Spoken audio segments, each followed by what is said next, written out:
Hi and welcome to the Fancy Comma YouTube. Today I'm going to record a get ready with me. In case you don't know what a get ready with me is, you basically get ready to do something and it's very chit chatty, and there kind of was a bit of a get ready with me in my DC vlog when I went to Washington DC to advocate about patient safety and reducing the cost of healthcare and healthcare reform for the Fancy Comma has existed for almost 5 years now. One thing that I used to do, becoming a freelance writer, when I lived in Washington DC and I was a freelancer, Washington DC shopping is like so much better.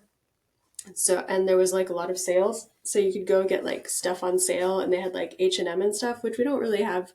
I think we have one H&M in my whole area now. Then when I moved back to Oklahoma and freelancing was really stressful, one thing that I really enjoyed was to go makeup shopping. And so I accumulated a ton of makeup over the years. And then the pandemic happened because that was, what is that? So I worked in Congress in 2017, basically around the beginning of the first Trump administration, working in Congress, which, there are three branches in government. So there's the executive branch, which has the president and all the executive offices, such as Department of Health and Human Services, all of those departments. And then there's the judicial branch, which includes the Supreme Court. Federal judicial branch is the Supreme Court. And then Congress is the federal legislative branch. And that's obviously the House and Senate. Living in DC, I got to go shopping again, and I'm a very fancy person. Hold on. Where's my phone? Anyway, I was saying I went and bought all this makeup. Starting in 2017, I just got into like really fancy makeup, and I got into watching makeup YouTubes and watching people like Tati Westbrook.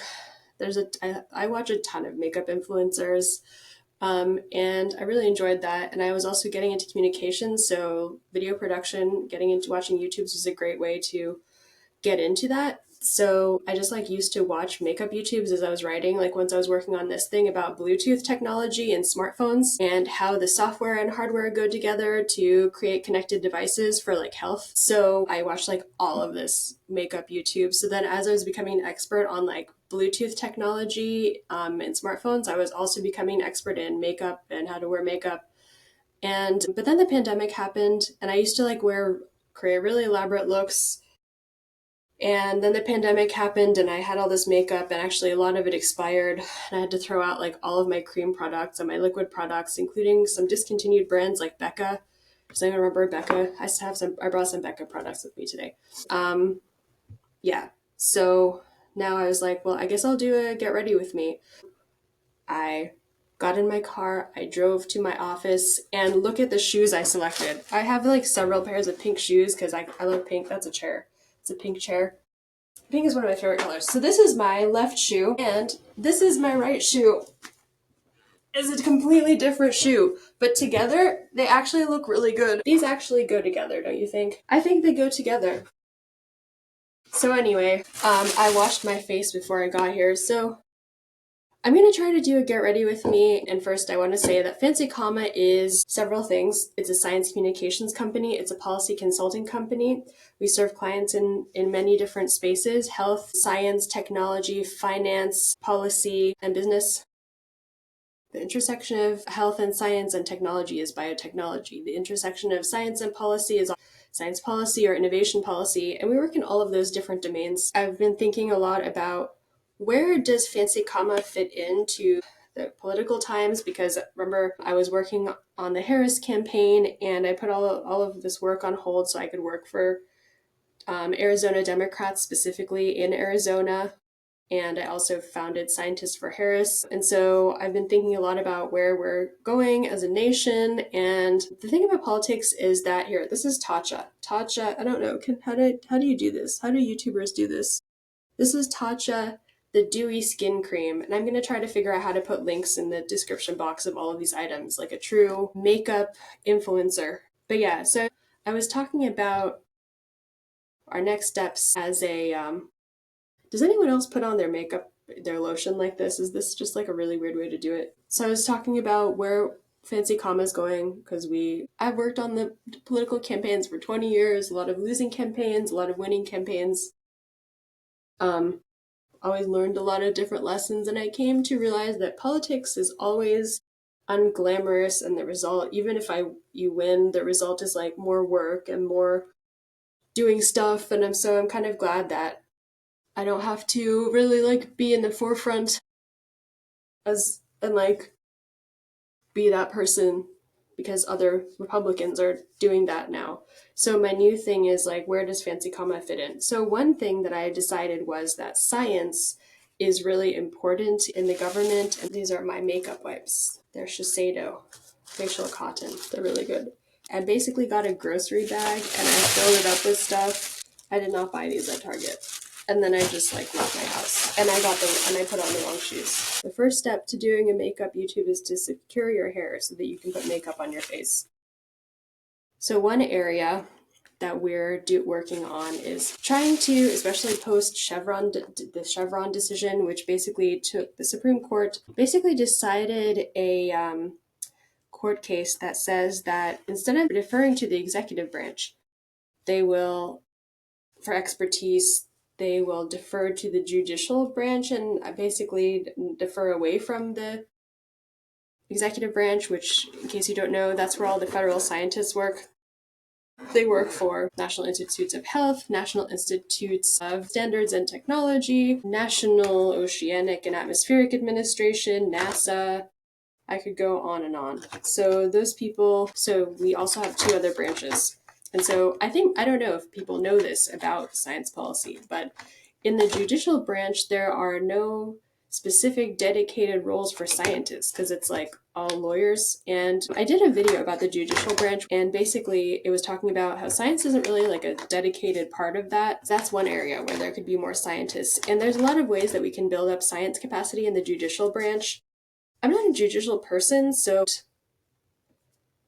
that's not my area of expertise. But in the legislative branch, there are also no staff scientists. There used to be the Office of Technology Assessment, which was like an agency that provided science and technology advice, and it was disbanded by the conservative Republicans in the 90s, and then it became different think tanks and stuff decided to take up that role. So one of them was the Potomac Institute, where I worked as an intern in graduate school. But there's no space where they like are hiring like a scientist specifically, whereas like you would have a scientist being hired for like NOAA, or the National Institutes of Health has scientists that are doing research at the National Institutes of Health, and they also fund research that happens around the US. So we really need more scientists in the judicial branch and in the legislative branch. I guess I'm going to start by using this eyeliner. How do I do this? This doesn't really focus. This is, let's see. I'll just read this out. This is L'Oreal Paris Voluminous Smoldering Eyeliner in black, and I really like it because it is very easy to apply. I lost my fine motor skills not wearing eyeliner every day in the pandemic, so now I have to build them up again, and I've gotten twitchier and shakier since then, so we'll see. But anyway, as I was saying, we need to build up science policy capacity in the legislative branch. And the reason is because a lot of the stuff that we do in Congress relates to science. And the way that science is talked about in Congress is not the same as the way science is talked about in a lab. I was just talking to JP Flores about science policy and the way science is done in the lab versus the way science is done in Congress, and it's a lot different. It is not a scientific process. It's the same way other stuff is done in Congress. The way that science is talked about in Congress is more about helping people and solving national challenges, and that's something that I understand, but I only understand it because I worked in Congress, and there's a couple of main ways you can work in Congress. Anyway, before I get into it, the TLDR is I decided that for the next 4 years and beyond, Fancy Comma is going to do whatever it can to, because of everything that's happening with health and science in the Trump administration, which I have a lot of thoughts on that, and I don't really know if I'm ready to really opine on that yet, given that the debate hasn't even started to approve the people that are being appointed by Donald Trump. They're approved by the Senate only. There are a lot of picks that, interestingly, I like, but that I've talked to other scientists and they don't like, or there's some that I don't like, but other scientists say are good. There's some that I'm confused as to why the whole landscape is so questionable right now, that it's difficult to know, like, what should I really take seriously right now? Okay, so the first step to wearing makeup is usually like concealer and foundation. So I dusted off my concealer. So this is NARS. Maybe I can get some like partnerships with some makeup brands that care about science or something. That's my other goal for this. In addition to becoming a science policy makeup influencer, to just become a regular makeup influencer and get lots of PR. So just that's my, I guess I'm very upfront about that. So this is NARS Radiant Creamy Concealer, and as you can see, my camera doesn't focus like the makeup YouTuber's camera. This is NARS. It's Radiant Creamy Concealer in light to vanilla. I have an olive undertone, and I actually have like a really hard time finding makeup that actually like looks good on me. It's also really hard to find makeup influencers that look like me that aren't I'm Persian. I don't know a lot of Persian YouTubers that are like famous. And if they are, they don't have my same skin tone. Like, I'm kind of warm toned olive, and I find that a lot of like the like light colors are still not the right skin tone for me. And then like there's like 9 million shades of like alabaster, and none of those are right for me. And I can't even tell the difference between them. I'm not like a foundation, and also foundation takes forever to put on. So I haven't been wearing foundation as of late, and it also gets everywhere. So okay, so now these are I bought these at TJ Maxx forever ago. So these are the Velvet Matte Foundation Stick. They're kind of dusty because the NARS packaging is it's like matte, but it's also like sticky.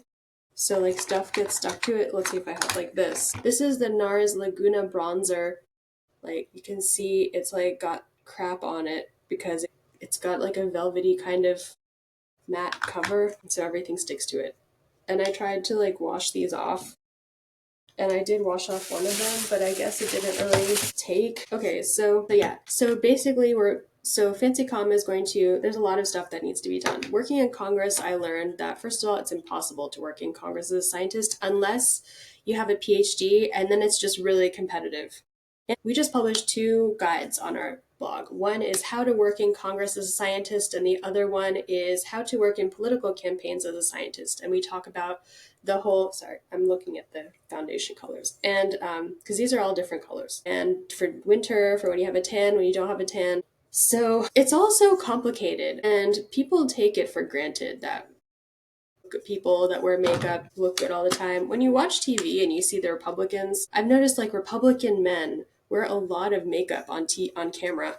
It's really interesting to me because it's always like a bronzer, kind of like really nicely placed bronzer, sometimes some eye makeup to make their eye area more like matte. Sometimes they're wearing like eyeliner. But anyway, we have to build up the legislative capacity, add science there, because scientists are the people that know science, and I could just go on and on about all the different ways that we need to build up science. So anyway, we definitely need to do that. So this is NARS Fiji, and I'm just going to put it on my face. And apparently I did this like thing with NARS, and they said you have to put makeup on your face like this. Someone else just came into my office. Okay, so this one is called Ceylon, and it's light.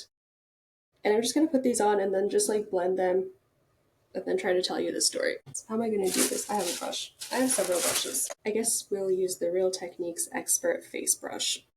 You can't see this. Okay, so what was I saying?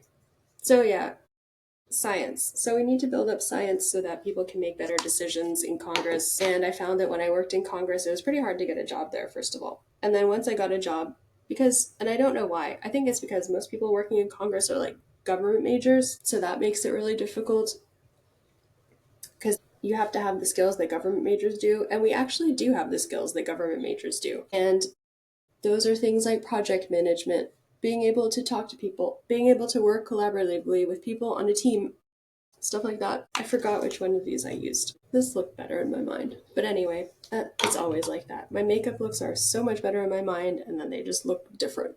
But yeah, so we have to have more scientists, and we have to have scientists that know about different issues. There's a lot of issues.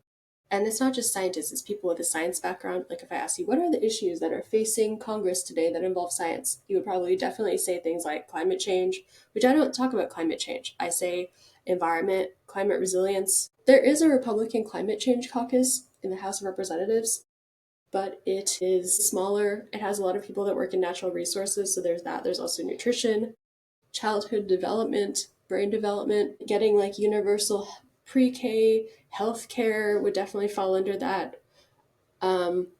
This is earlier this week as I'm recording this, the CEO of United Healthcare was killed, and I can't escape the news about it, but it's interesting because I've just gone to Capitol Hill to talk about healthcare reform and why healthcare is so expensive. And the reason is that healthcare companies and hospitals get paid regardless of what the outcomes are.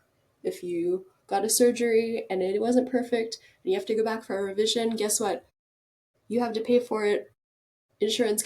Everyone gets paid more. So then it's like, if I was trying to get rich, why wouldn't I just mess up my surgeries?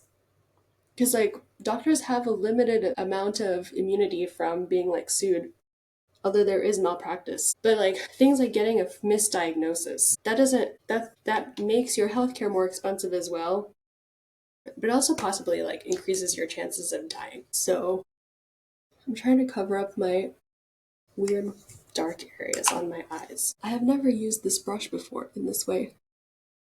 I don't do my makeup like this normally, by the way. I usually do not wear foundation, but I was like, this is a get ready with me. So I'm gonna try to do it like this.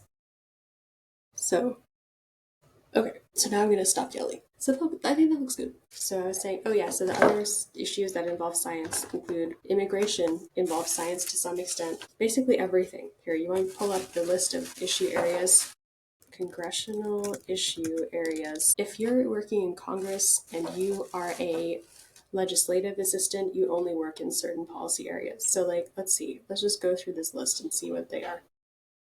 Agriculture and food. Well, obviously that involves science because agriculture involves botany and food involves health. Armed forces and national security, there's a lot, especially with AI and how AI is going to shape stuff. And then semiconductors is another area, and commerce. Obviously, economic productivity is driven by technology. I just read that. That's the work of growth economists, as I read in Pioneering Progress, which is a book by William Bonvillain. And he says that even though technology is disruptive, it actually advances Congress and it doesn't advance Congress. It's pretty tough for some of these basic research ideas to get funded by Congress because the Congress doesn't understand what they are. Like, I read this book once about getting a cyclotron, which is used for like quantum physics research, I guess. And it was pretty hard to get a cyclotron approved because no one could understand why they needed a cyclotron to eventually create like, a nuclear weapon. Hold on. Okay. So this is Laura Geller, Baked Balance and Glow Illuminating Foundation, because I decided we're just going to layer on foundation and talk. I don't know how this is going to look. It looks kind of glowy. We need like a setting powder. I'm going to mix it with, this is Becca, and I put some fox stickers on it. It is Becca Soft Light Blurring Powder in Pink Haze. How did it do this? How do you do this? Does anyone know how to do this? Just kidding. So this is, I'm supposed to be showing you what I'm doing. This is going to go everywhere. I'm almost confident. Look at this powder. Do you think this powder is just going to stay on this little thing? So there's many different issue areas. So there's crime and law enforcement. Obviously that can involve science. It definitely involves like technology. Like everyone's using like AI face processing, and there's all these different issues related to that. And then like DNA evidence and stuff. And science is treated differently in the judicial system than in science. And I wrote a series of blogs on that covering the AAAS science and the courts thing. So I'll link to that in the description box. This is creating a cloud of smoke. I wonder if you can see it on there. I guess you can't, but you must bake. There's got powder everywhere. That's okay though. Can you see that? Then we have government, health, immigration, law, Native Americans, public lands, science, technology, and communications. Well, there is an issue area in and of itself in Congress. So if nothing else, you can work in Congress and just advise on science and technology, like space, science research, federal science funding. All science funding in the US is funded by the government.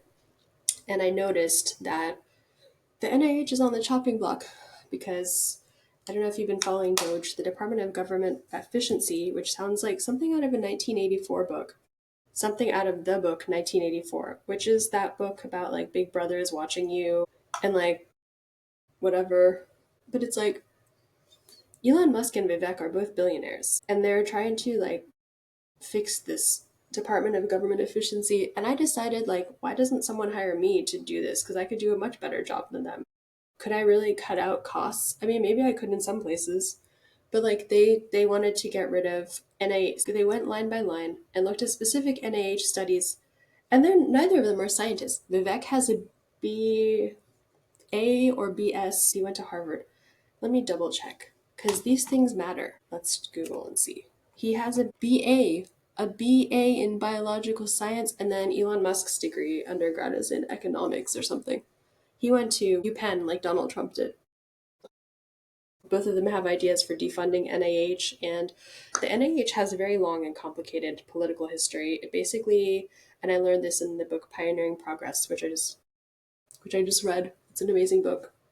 It will soon be reviewed on the Fancy Comma blog, and the NIH basically started in a basement or in a lab in an attic, and then it moved to the NIH in Bethesda in 19. It's had a very long and bureaucratic history, and every time someone wanted to for political reasons, they wanted to get a new branch of the NIH, they would just get one. So the NIH is getting flack from Doge, I don't know how you say that.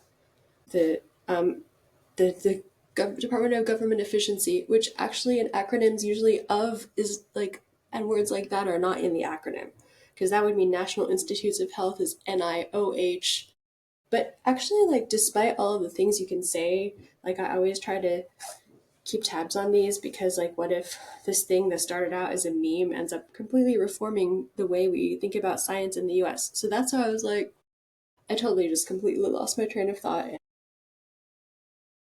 I am not going back to that thought because I still have to do the rest of my makeup. But we have to, as scientists. So Elon Musk is a smart dude. I love Elon Musk. He's so brilliant. We don't agree politically, but we both are committed to solving problems. We both fancy ourselves to be a version of Tony Stark, though I'm female.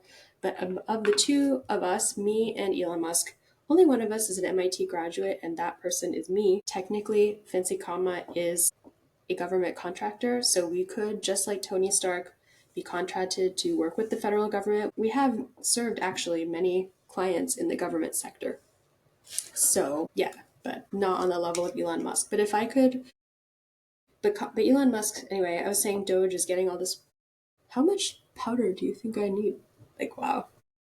But yeah, it's cool that they're trying to make government be more efficient, but I don't really. So far, I have agreed with them on some things, and I thought it's been really smart of them to apply their problem-solving attitude to fix some stuff, but I think that you have to have science knowledge to really understand, like, they posted a tweet, and it was just things to defund, and obviously several of them were, like, studying racism. One of them was actually research that I'm kind of working on, unpaid, just as an independent scientist and without taxpayer funding, which was looking at the effect of different life experiences on the brain. And they were talking about the effect of racism on the brain, which, as a PTSD researcher, now independent, I know that racism actually creates a different marker of PTSD in the brain than not experiencing racism. So if you defunded that research, you would actually still get that from me, because I don't have any taxpayer funded research happening. This is tart maracuja juicy lip. This is so hyped up, but you know what I don't like about it is it gets all melty and then it like melts. And I read the reviews online and they said it melts in your bag, but it is very hydrating. And it's like kind of like in right now among all the makeup influencers that I see. So that's like probably one of the only products that I have that they also have. This makeup brush is the Real Techniques from forever ago, number 300. But I was talking about Elon Musk. Oh yeah, if scientists were to come up with places to defund, they probably wouldn't pick science. Elon Musk, like, I've been following it closely, but I have also not been following it that closely. This is Urban Decay Brow Box in Blackout. I got this from Nordstrom Rack like several years ago, and I never used it. And then the other day, I used it for like an interview, and it was actually pretty good. So I think you take this brush and brush this, then brush it onto your eyebrow, and then like use a spoolie to spool it. So if I was tasked with creating the Department of Government Efficiency, first of all, and I was going to say, Elon Musk has been to Capitol Hill and met with lawmakers. And I think so far he's met with Republican lawmakers. And someone asked him, I saw a tweet and someone asked him, are you open to working with Democrat lawmakers? And he was like, yeah. So he needs to, I would love to talk to Elon Musk. I don't think that's like really possible, but the cuts he's proposing are quite politicized, and a lot of them don't really involve sound science. And I think it's like one of those things where like sometimes when you get rid of something, you don't really understand its role in your life, and so then when you cut it out, you're like, oh crap, I didn't mean to cut that out. Like biomedical science research, and I've been to Capitol Hill to tell my lawmakers about this. It's a good investment. It's one of those things where like you put in $1, you get multiple dollars out, because you get like cures for cancer, or you get like new technology to make your cell phones better, or you get like a cool technology that can be used to protect us against all of our different people that are out there trying to just compete with us. And it's also just good so that we always have the most up-to-date science and technology so that we can compete in the global workplace, global sphere, because I keep reading reports that other countries will be outcompeting the US in a few years in science and technology. Wow. I kind of created a lot of eyebrow for myself. But yeah, so we have to do these things. And that's why science and technology funding, such as for the National Institutes of Health, is a good investment. It's led to COVID vaccines, which have saved lives, even if the communications about them is kind of iffy, and they've led to tons of different therapeutics. Like COVID vaccines aren't even, that was Operation Warp Speed from Donald Trump, but there's other ones where it wasn't Donald Trump leading them, it was just other scientists. And that's kind of what Vannevar Bush envisioned, I think, is not to some level like having the politicians fund the science. Vannevar Bush is the first science advisor that the US ever had. And he was an MIT professor, so hashtag nerd pride. But we sort of have this idea of like experts running taxpayer funded research led by experts. Where was I? I'm not even done with everything I wanted to say, and I've been talking for 30 minutes. Okay, so now let's do some underbake. While, you know what, I didn't bring a little. All right, we're going to do this. So what I like to do is like dust the bottom of my face right here with like powder, so that when I do my eye makeup, it doesn't fall on there. And I don't think this is the right color for it, but it's probably will work. I have gotten powder everywhere, but like, it's just powder. I'll just be breathing it for a while. But yeah, so there's a number of things Fancy Comma can do. And the first is to help scientists get into politics by giving them the tools they need to be in the political sphere, to work in Congress. It's obviously easy to go and get hired as a federal scientist. You just go to usajobs.gov and search for jobs in different agencies. And a lot of different agencies are hiring scientists, not just NIH, National Science Foundation. Department of Veterans Affairs hires psychologists. NOAA hires like environmental people, oceanographers. NASA obviously hires engineers. And then also all the military bases hire engineers. So there's no shortage of places to work. And yeah, so what kind of makeup did I bring for my eyes? So we have the NARS. Can you tell that I like NARS? I have to dust off my laptop because it's covered in powder. Now it's going to not have any oil problems. This is the NARS Summer Solstice palette. It has these different tones. Whoops. That's the little page that I just got eyeshadow on my laptop. It's gonna be really sparkly. Okay, so I was saying scientists in Congress. So the other thing about working in Congress is that there's no established way for scientists to really go work there. It's just a thing where you have to figure out how to go work there yourself. So that's what I did. So I actually started my PhD program trying to get into science policy, and that's why I applied to my PhD program, is to eventually work in science policy, because I wanted to do the AAAS fellowship, which everyone had touted to me. And I had, as a research assistant, I went to the Society for Neuroscience and talked to this girl, and she was like, oh yeah, like, do the Science and Technology Policy Fellowship. It's amazing. The only problem is it's like you need a PhD to do it, and it's incredibly selective, where they'll pick like 1 or 2 people every year. So I did not.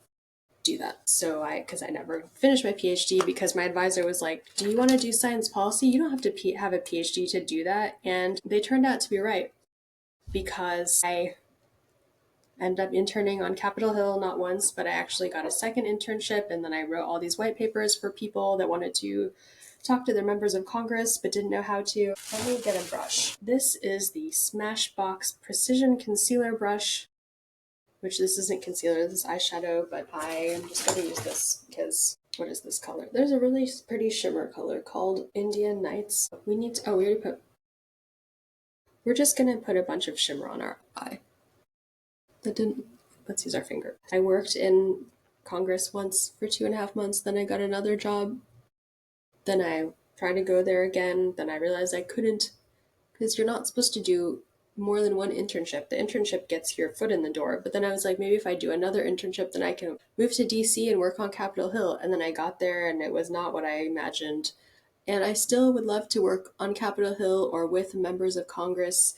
I have been trying to get Congress to allow me to help do digital training for the Democrats, but I cannot for the life of me get in touch with those people, especially right now, because I'm sure they're like incredibly busy, because the votes just got finished counting in California, and the breakdown is like 217 Republicans to 215 Democrats. And so they have a tall thing ahead of them. And on some level, they probably have the expertise they need. But on another level, I would love to also be part of that and like help them. Everything is so fast paced in Congress. I'm sure they now have like 9 million more priorities. And now the Democrats have trying to protect their interests against the Republicans who have proposed already banning a bunch of stuff. And I honestly value bipartisanship, and it's really important for Democrats and Republicans to work together. But there are some things, and that's why I really like working in the House, because the House is the most representative of the people of all of our bodies of our elected lawmakers, because the president gets picked by the Electoral College, so that's not really the population. The House is picked based on population. So the people in the House reflect the priorities of the people overall. I'm going to try to add a little bit of smokiness to this corner of my eye. This is like the wrong brush for this, but it's kind of working. What I really wanted to be, I wanted it to be much more black and like dramatic. I love a dramatic smoky eye. But yeah, so Democrats and Republicans, there's a lot of stuff they can work together on. And in the committees, Congress has people and it has committees, and the committees are grouped around different topics like oversight, for example. There was just an oversight committee. There's a subcommittee of the Oversight Committee on COVID, and it basically called in Anthony Fauci, and they asked him, why did you send those emails from your personal email? And like, I FOIA'd him, and they did all this stuff, and it ended up being a productive conversation because they thanked Fauci and everyone for Operation Warp Speed, and the committee is led by Brad Wenstrup of Ohio, I believe, and he was the MVP of the Congressional basketball game, which I went to in the DC vlog. And I was in the same room as him. And it was interesting because I worked on COVID communications in the pandemic, and he was critiquing COVID communications from the federal government, which I also agree had like a lot of shortcomings. And I did things like I wrote a document on COVID and sent it to my lawmakers so they could have better COVID stuff, Republican and Democrat lawmakers. But I'm Democrat, so then I'm like, on some level, I think it's important to work together. And that's what they do on these committees. The committees have Republican staff, currently majority because their Republicans are in power, and then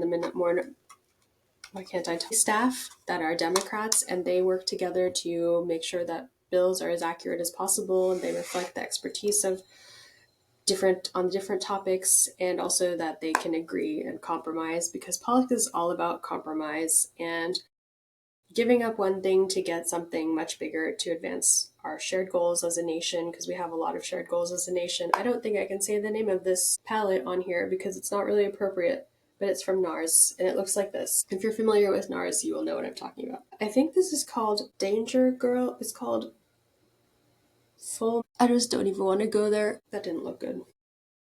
I need some sparkly thing. But yeah, but I decided instead of just, and the other thing was, I wasn't really struggling. I was like, I saw the results come in for the presidential elections, and at first I was in disbelief, and Donald Trump went up there and did his speech, and then I was like, oh, I can't believe that. That's so crazy. Like, I don't think they even believed it themselves because they were just up there talking and it just didn't feel real. And then after a few hours at 2 a.m., when I was in complete fight or flight mode, because I had just spent 8 months of my life working to elect Kamala Harris, even though I had voted for Donald Trump in the 2020 elections, because I'm an issues voter, and I also did not. I have been very transparent about my political views, I think, with Fancy Comma, but I think that politics is one of those things where, especially with science, the answers aren't just on the left or the right, they're sometimes just in the middle. So, like, I really supported Donald Trump's Operation Warp Speed, the fact that he got that going. And I really appreciate his views of protecting intellectual property for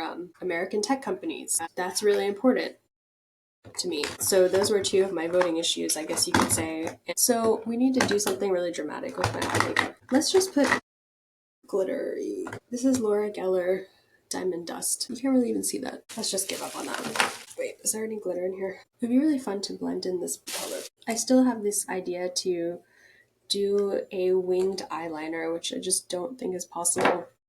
But I was talking about science policy. So yeah, in the as founder of Scientists for Harris, like my whole thing was talking about ways that Kamala Harris wanted to improve the science workforce because she had all these ideas about making it more diverse, and that's really important. That's a thing that politicians on the right, I would say like Republicans mostly, I haven't heard about this on the Democratic side, is to defund DEI because they don't think it's fair. And then it's like that's another one of those things where it's like when you can get rid of something, but then if you don't know what it's really doing and how it's helping society, then you're going to really regret it, because how are you going to build it back up once you get rid of it? It's much easier to just have something that works and be able to appreciate what it does for society than to take it away and then watch society basically like get worse and then be like, crap, I'm sorry. There's another place I really don't agree, and I think that I don't know how seriously these proposals will be taken by the Trump administration, because do you think Donald Trump really wants to be known as the president that defunded DEI when he has so many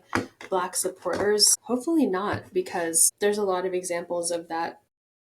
That's just, it's a huge question in my mind as to why that's happening right now, and maybe some of it is due to the fact that the other thing about politics I notice is that you can complain about something a lot, and then eventually, if you complain about it long enough, you'll make someone angry, and they'll run for office, and then they'll start talking about it. So, like this transgender bathrooms thing, that's another thing that I just can't right now with, because there's a lot of reasons that I think it's very obvious why that's such a weird thing to talk about, and telling other people they can't do things like the transgender bathroom thing.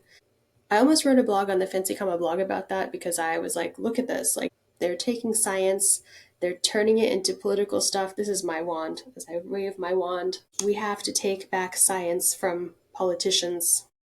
Bibbidi bobbidi boo. Okay, so this is L'Oreal Voluminous Primer. It's the white primer. It's just that it comes in a white package, and it's really good. And I applied it on my DC vlog, and I wore it to Capitol Hill. Makes your lashes look really good. So I wrote this blog about what I thought about this transgender thing. I think it's like one of those things that's like just to get votes. Like, if you can scare people into thinking that someone is taking this world into a place that you don't want it to be, and just appeal to like jump scare people. I guess that's what like Gen Z calls it, jump scaring people, but it's like, I've read this a lot in copywriting. Fear is a good motivator. Fear is not a good motivator. I mean, it does get you to act in the short term, but in the long term, like I don't think that like you could run a whole campaign and win just on your hate of transgender bathroom habits. There's like so many different problems with that. For one, it is definitely very anti-LGBTQ, and that's what I was saying, is this anti-LGBT. Why can't I talk? I can't, please don't ask me to talk as I'm applying my mascara. Eventually, if you insult one group of people enough, they will just run for office. And then, I mean, in a way, it solves the problem because they get more representation. So that's why I was excited to see Representative McBride get elected. And the bathroom thing, honestly, I was mad about it, and I was thinking about it. And when I was a college student at MIT, I had a math class in the math department. And every time I went to the math class, it was right by the bathroom, but it wasn't a bathroom I could go to. It was a men's bathroom, because back then, and they ended up changing it. The bathrooms on the first floor of the math department building it was a men's bathroom. So I had to literally go up the stairs to another bathroom. But then I thought about it and I was like, well, if that's not really that much of an inconvenience. It's not like I couldn't go to the bathroom at all. It just wasn't optimized for like me. And I didn't even at the time even realize that, like, oh wow, I guess that's maybe sexist kind of, because it was just like I just had to go up a flight of stairs, and there's tons. It's not like they're not gonna in the Congress. Everyone has their own bathroom. Like my representative had their own bathroom, and then there's the main bathrooms that like everyone's been protesting in, and I spent a lot of time honestly hiding from my office in those sometimes when life got too crazy. But there's also unisex bathrooms and whoops. Well, I didn't even anticipate that I could even make a mistake in my makeup. But yeah, so maybe we will soon see the rise of transgender involvement in Congress, because how many times do you think transgender people can watch those commercials and just sit idly by? If it was about me, I would be so angry. But it's like sometimes there's not a lot you can do. But that's why, and at the same, I think the same can be said for science issues. I think that we will see in the ensuing times, we will see science policy that we don't agree with as scientists, and it will not come from scientists, but it will come from people with no science background that are purely politicizing science for their own personal gain, and that's where scientists come in.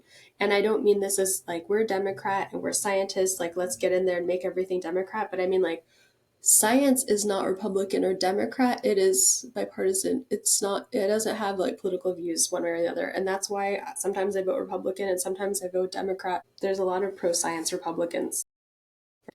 Senator Susan Collins of Maine, the guy from Tennessee that I don't remember his name anymore, that I follow, Senator Frist, Representative Frist, one of those.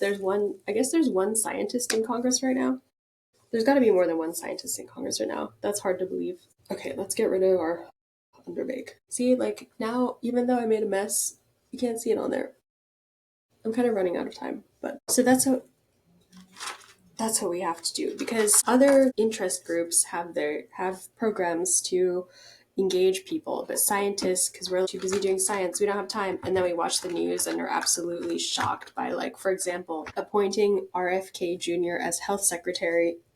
I think that's a pretty easy one to talk about on here, because probably a lot of people know that RFK is very famously anti-vax, and scientists are not anti-vax. Like there's groups of people, I think that we need to make a distinction between scientific discourse and this idea of like rejecting ideas and stuff versus like just all out being against having vaccines like in our government funded research and stuff. Jay Bhattacharya is currently FDA pick for not FDA, I think NIH, National Institutes of Health. And he was one of the people that wrote the Barrington Declaration, which I didn't realize was a thing. It basically talked about how harmful lockdowns are to people in COVID. I will be interesting, because right now, as I'm recording this, it's December 8th, and we don't. So the Senate comes back after their recess on January 3rd. And then the president's sworn in on January 20th. So they'll starting on January 3rd, we will see. And you can do a lot. You can call your senators if you don't like these picks. I think that we need to, it's kind of, for me, it's like I'm going to see what comes out of this. There's also this other undercurrent of like healthcare policy reform, I think, that's going to be important with the death of that United Health CEO, which is really bizarre, since I literally just went to Capitol Hill to talk to my lawmakers about how healthcare is so expensive, and they actually agreed with me. It's not like that conversation is just not happening. It's just really bizarre. What a bizarre thing to happen. And then I went and I tried to go look up who the CEO of my healthcare was, and I couldn't find anything. And Google search had their name, and I clicked on it, and it was just like a generic about page. So I guess like that's a thing right now, is like healthcare executives are scared of getting killed. That's another thing. People think they can get away with just like being terrible and having these terrible things that like maximize profit, and then like people will just pay these. Apparently, like there's a trade-off there. The part that was interesting to me is that United Health was one of the most profitable healthcare companies, and they are I knew them. I'm going to try to do contouring, but this is going to be terrible because I didn't do it right. You know what, let's just turn this into bronzer. Bronzer contouring. I knew them as not being in the exchanges. They were one of the healthcare companies that were not in the exchanges. And that's how they save money, because apparently the exchanges are expensive to be in or something. Who knows? And then when I worked in Congress, every day when I took the metro to Capitol South, which is the metro station you take to get to Congress on the metro rail in DC, when I got out, all of the ads there were for United Health. So I was like, wow, they must be doing a lot of advocacy. And I think it must be like really expensive to have those ads there, because that's a really important metro station, and you want to make sure that whatever you're doing gets whatever has the eyes of policymakers. It's not even just policymakers, anyone that goes there sees those ads. So that was really interesting. And it literally every day, this is Benefit Cheekleaders Pink Squad, by the way. I really love the Benefit blushes. They're so easy to apply and very buildable. And I bought this probably like 5 or 6 years ago, and I've probably used it only like once or twice. Actually, I've used Tickle a few times. Does anyone else really like Benefit blushes? I do. Tickle is really good. This one's called California. California is like a really shimmery coral. Actually, it's just coral. The shimmer part, I think, comes off. I think it's just a coral. Maybe it's like slightly shimmery. Let's use my Sephora highlight brush. So what was I saying? I was saying like 5 different things, and then I got sidetracked from all of them.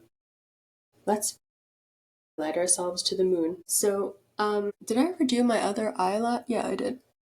Eyebrow. Eyelash.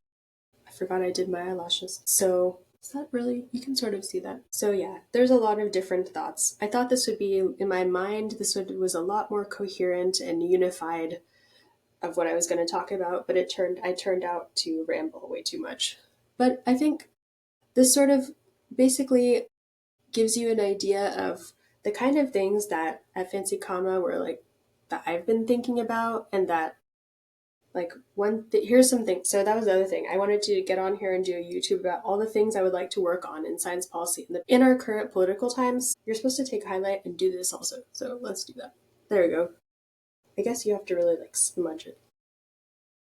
So here's a list of things that I want to do. So first I should say we have this goal of helping people that are scientists get involved in the political process. We have all these blogs. Go to our resources page, and I'll link to all of those in the description box below. And we have 2 guides that I wrote, as I mentioned, one about working in Congress and the other about working in a political campaign. That can be a Congress campaign, it can be a state level campaign, it can be a city council campaign, it can be any level of campaign. It can be in the executive branch, it can be in the judicial branch. Many judges are elected. It can be in the legislative branch, which is where I have worked on all my campaigns almost, except for this past election cycle. But it's not like that was a complete flop, because we were working really hard in Arizona, and we phone banked in Spanish, and we elected Ruben Gallego, who is cool. I love Ruben Gallego. He's like a Harvard graduate and a Marine. You can sort of see like that I've got a little bit of a glow now.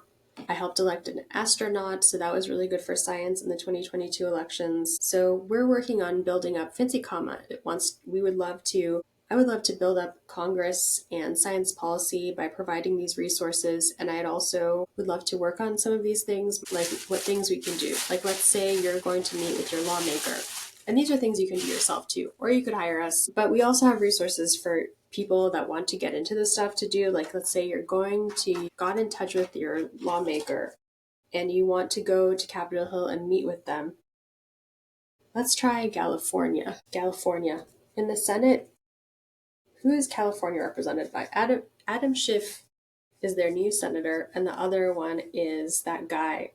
The MIT graduate, Alex, what is his name? I follow him on Instagram. The other guy. I went to his office and I walked in there and I was like, hey guys, your senator's an MIT graduate just like me. I'm such a big fan of him, but I scared the people that I went in there. When I went in there, I scared them, I guess, because they were like, who are you? I was just wandering around Hart, the Senate office building, and being like, hey guys, what's up? Because I was like, well, I guess I'll just go around and say hi to everyone. And I did go around and say hi to people, and I got tickets to the Senate gallery. That's why it pays to be involved in science policy, because you can make these random connections, sometimes scare people on accident due to your enthusiasm about the political process. This brush is the Real Techniques blush brush. It's like, I think you need a more, it's not picking up that much product, but this is the brush I use for NARS Exhibit A, which is my favorite blush, and it's like just red. It's like very pigmented, so you only need like a very tiny amount. So the things we would like to do: helping write a white paper to convince your members of Congress about something in science and technology, serving as an expert on like the importance of science communication and science policy training in science programs, teaching students about science policy and science communication, writing a white paper about something really complicated that's going to be discussed in Congress, writing a memo on what the Trump administration is going to do about trade policy, which is what I did in the last Trump administration, was study tariffs and what they're doing on tariffs, which everyone's talking about that right now. And it's weird because the tariff discussion was happening all in the first Trump presidency and no one really talked about it. So now it's like actually being talked about. I feel like I'm missing lipstick. All right, this is Urban Decay Bad Blood. Let's see if we have another one. Do I want to go with a red lip?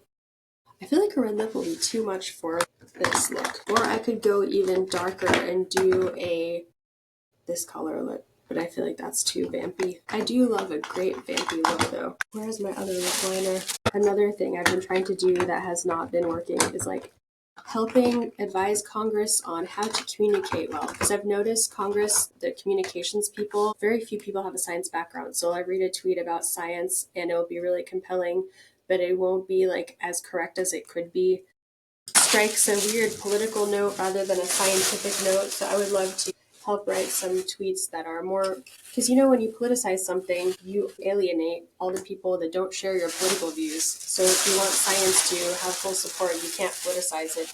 I mean, that works. That's what's been happening, and there's tons of examples of politicization of science and everything, but it's not a good strategy if you want to unify, which everyone's all about unification and coming together, and they never really do it, but they just say that they will. And I think science, because it's so bipartisan and it has no inherent agenda, is a great place to start for unified messages. So hire us to do that. We can help you with that. No matter the challenge, even if you think it's something we can't do, we can do it all. And we have done it all. And we'd love to keep doing it all for people. So I found a different look. It's going to be amazing because I'll do my next interview with a full face of makeup. So I have to put away all this crap too. This is not my house. Whoops. Had like a Geordie LaForge moment there. So I have lip gloss on, so I'm just going to do like how do I do this? What do we think about this? This is kind of like, this is not the look I wanted to create, but I kind of like it. Very inventive and innovative. So yeah, we have to build up our science capacity in Congress because there isn't enough science capacity. And that was a really interesting lesson that I learned and I only learned it because I went out of the traditional channels of science policy and just created my own path. And it would have been a lot easier if there were resources to do so. Like any science person, anyone with a science background can intern in Congress. And my hope is that students who are science majors will apply to like be interns in Congress so that they can get in there and start tackling some of the science stuff, and that the hiring offices in Congress will prioritize hiring scientists. I think they do because they hired me. So it's not like they don't hire scientists. The key is, and what makes it difficult is the making your skills. As a scientist, you have the right skills to work in Congress. The only skills you need to work in Congress are, so like the main one is having a can-do attitude. Like even if you don't know how to do something, you'll figure it out. And the other one is just doing the work. What are the skills? Like project management skills, professionalism, like saying you'll do something and then doing it, being able to deliver work quickly. And this is stuff like writing memos or just like walking flags around the Capitol. It's not like complicated stuff. Like even if you are a staffer, it's the kind of the digesting information and summarizing it for non-scientists. These are skills that scientists have, but they're not skills that we really talk about in science. They're taken for granted. So if you can communicate that on your application, you have a great chance of getting those jobs. So That's what I would love to see, more people with a science background applying to these jobs in Congress. So that's actually all the time I have. Thanks for watching. I hope you enjoyed this and learned something. Make sure to subscribe if you're not already so you don't miss any of our future YouTubes. Have a great day.